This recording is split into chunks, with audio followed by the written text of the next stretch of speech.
sign of dignity, taking action to develop the students.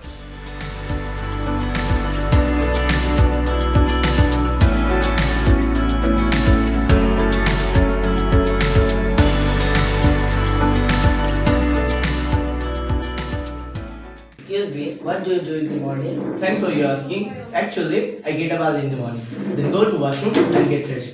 Next, I say my prayer. After then, I go outside for morning walk. Getting back home, I then have something food what I get easily. Next, take a cup of tea, I start my homework. Complete it, I get ready to go to my school, and that's all.